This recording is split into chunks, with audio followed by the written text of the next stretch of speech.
Hey guys, I'm your host Olivia and you're listening to another episode of BCT. We are a Christian podcast that enables you guys to hear people from all different backgrounds sharing their testimonies and their stories. Follow and subscribe so you never miss an episode. Today I'm joined by Pete. Hi Pete. Hello, thanks for having me on. Oh, I'm so glad you could come on. Yeah, I'm good, thanks. Good. How's your day been so far? So far it's good. We've just had the Good Friday service, which was very enjoyable. And as much as it can be. Yeah, well, my son Matthew was a bit like, can we go home now? It's like, no. Bless him. But no, it was good. Yeah, and Good. so yeah, just eagerly anticipating Easter. Yeah, and the sun's shining. Yeah, finally, It's an like- unironic finally. I know, because it was shining this morning, and then when church ended, it was like tipping down. But now it looks nice now. Yeah, So. it's nice and bright in here. But I mean, how can you plan something when the weather's like this, isn't it? So It's totally yeah. unpredictable. Changes from one minute to the next. I know. Yeah. Right. So tell me about your hobbies, your likes, and your family then.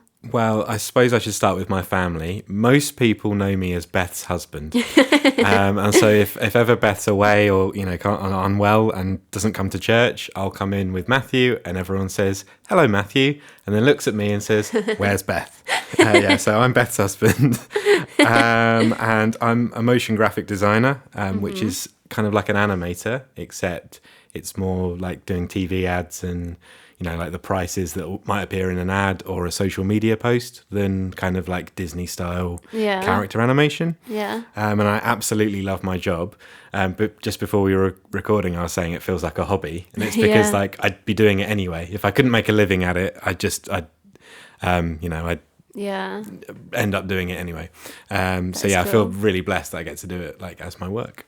Yeah, definitely. Obviously, I'm growing up now and like trying to figure out what I want to do in my life, and everyone's just saying, just do something that you enjoy, do something happy that like you don't feel like you're stuck in a job. And obviously you've proven that. Yeah, definitely, because I think to be really good at anything, you have to do it an insane amount, and you want to be thinking about definitely. it all, like kind of almost all of the time. And if you're doing a job you don't like, if you're good and you're thinking about it all the time, you might be miserable, but also like you probably won't care enough to be really good, and that like seems like a waste. Yeah, definitely.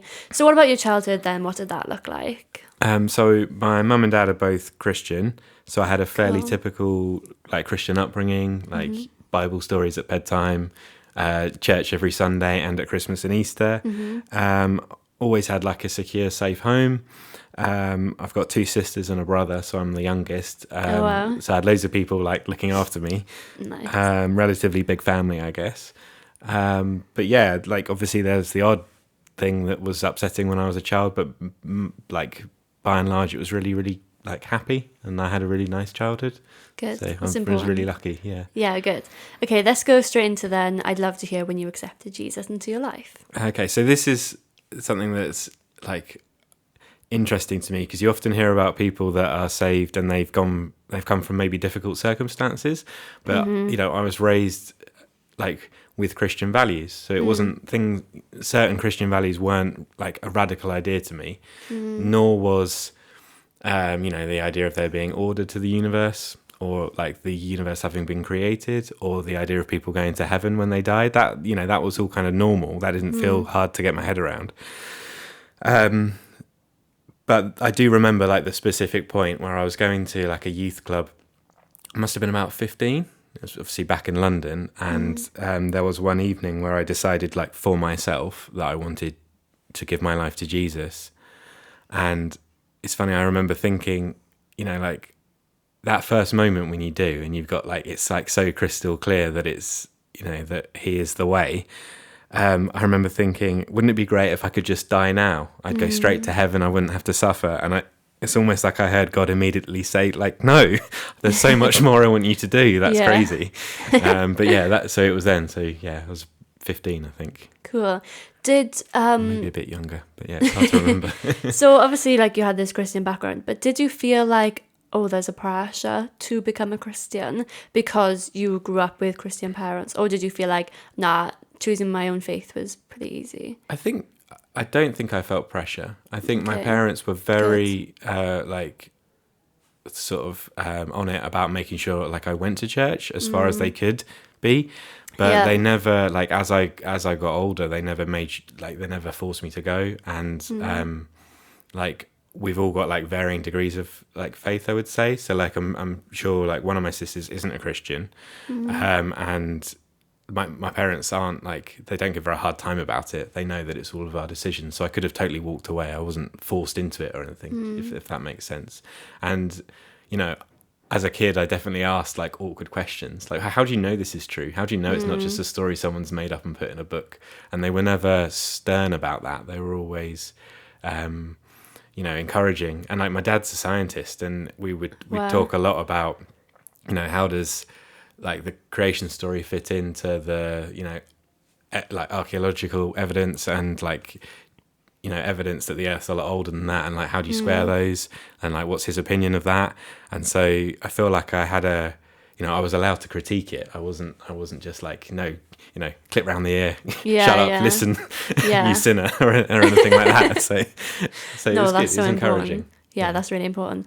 So I have been told anyway that you became a little bit distant from God, and I guess distant from your faith and your relationship with him. So did you find it hard to come back from that and continue to grow your relationship with him? Yeah, I'll give you a bit of backstory, if that's okay. Yeah. So basically, my distance from God was a kind of slow decline, which started by not going to church every week. And I think if you are caught up with things, if you're busy with things, you might ask yourself, do I need to go to church every week? Obviously, you don't need to go to church every week to earn your salvation.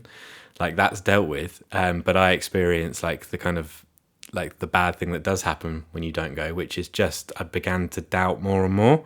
And it got to the point I didn't really notice until like it was such a slow decline. I almost didn't notice. And then Beth's mum passed away a few years ago, and I just thought to myself, like, I just can't believe that she's in heaven looking down on us. It just doesn't seem to be true. I wanted to believe it, and I wanted I wanted to believe that, you know, everything's okay, but I just didn't. And I kind of found the atheist view of death kind of fascinating in a morbid way, of like, okay, there's nothing when you die.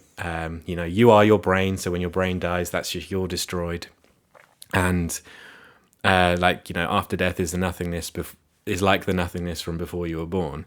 You know, and I just, you know, so I dwelt on that, and I sort of began to think, oh my goodness, I think that is what is true. But then I also had this kind of like cognitive dissonance of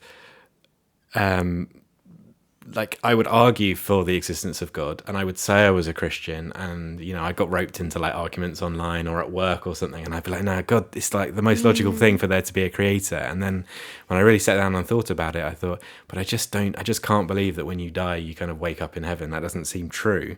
And we went through like this really uncertain time of not knowing where we were going to live, and I remember praying, like, God, I need a miracle. Buying a house in London is impossible.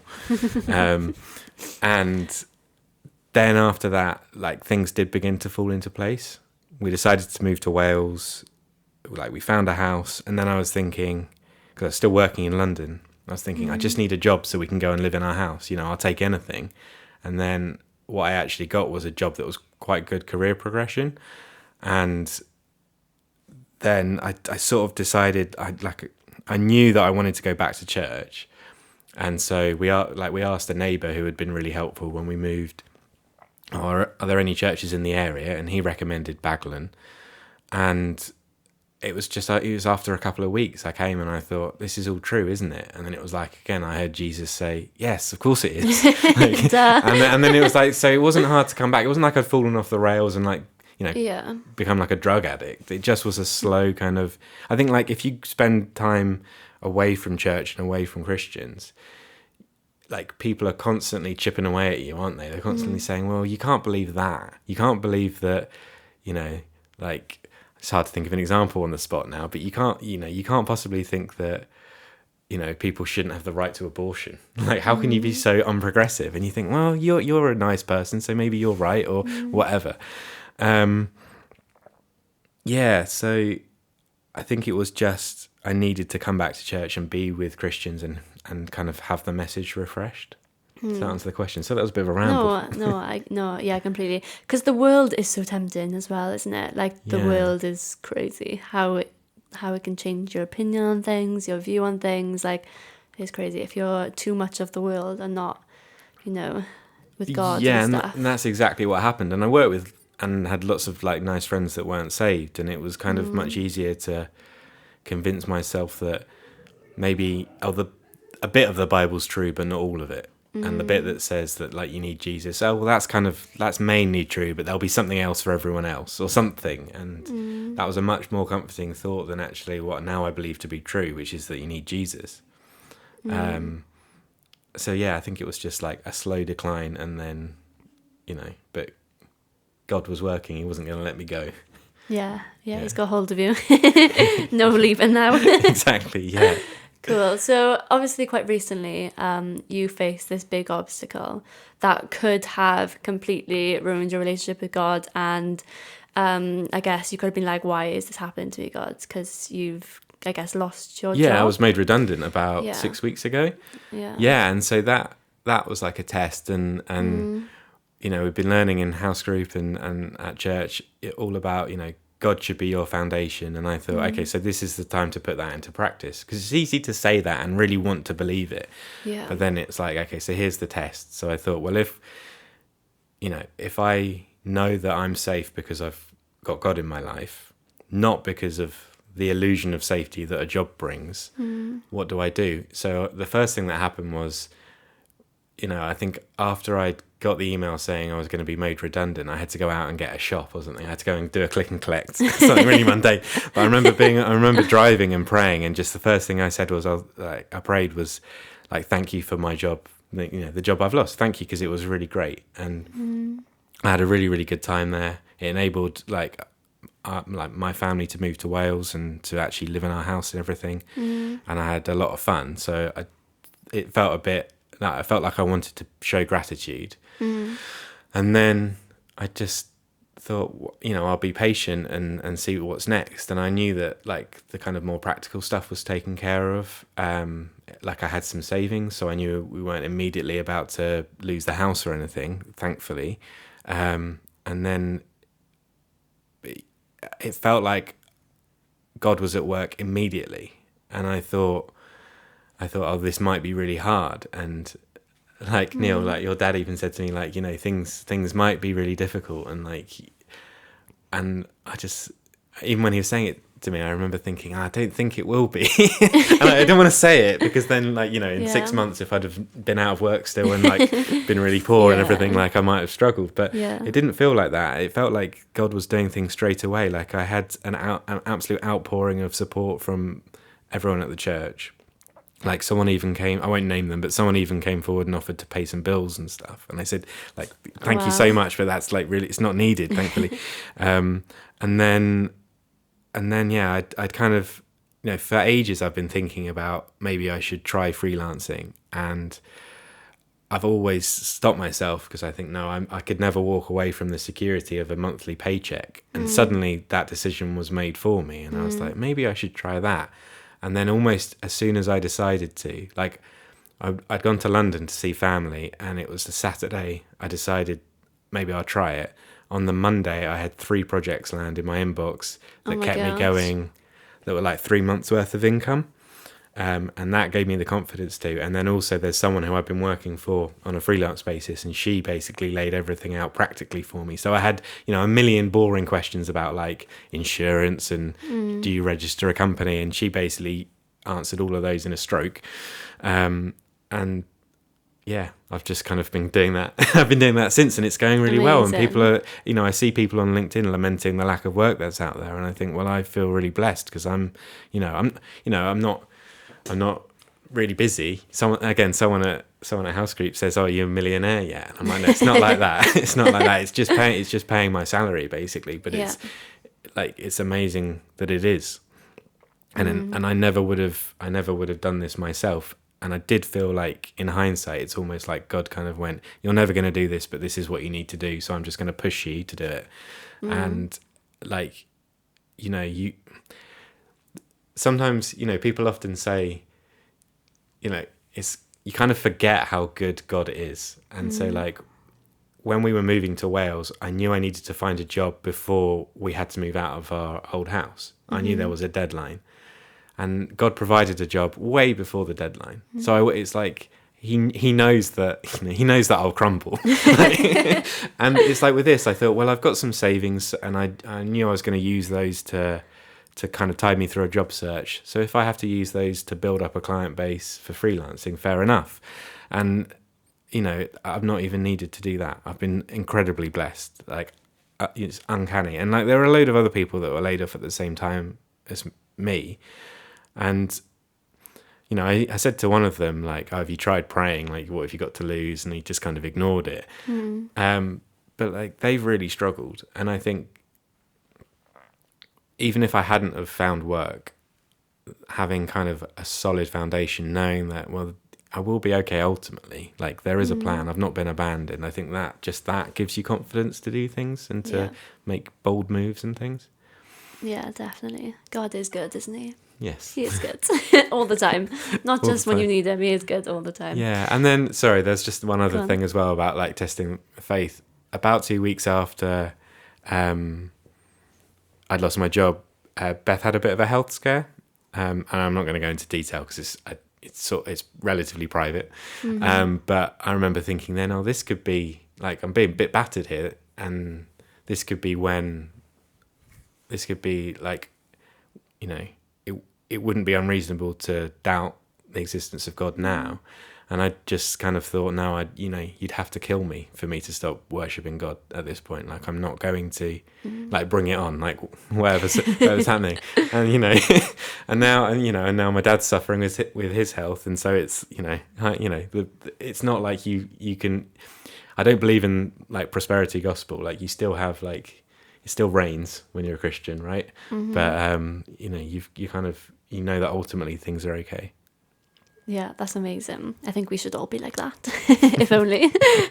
Okay, before we end then, is there anything you would like to especially say to anyone who might be listening? I just, if you're not a Christian, I think it can be easy to think, like, I can't go to church because, and then insert reason, like, I've done a terrible thing, I've got some horrible addiction, it's not really for me, I'm not, I'm turned off by religion or whatever. And my advice would be to go anyway and just ask questions about people that are there. Yeah. Don't be afraid to ask the awkward questions, the things you think, wow, I've really got a trump card. It would almost be rude to put a Christian on the spot. Go and ask those, because they all have answers. And like, I think people would be surprised. So I think that's it. Yeah, good advice. I hope people listen to that. Thank you. Thank you so much for coming on, Pete. I've loved chatting to you. It's been very good. Thank you very much for having me. No, I'm glad you could come. Right, thank you guys for listening to another episode of BCT. Let us know what you thought of this episode and what you would like to hear us discuss and talk about more in further episodes. You can follow us on all the social media platforms and listen to us on any social media platform to keep up with any updates. Bye for now.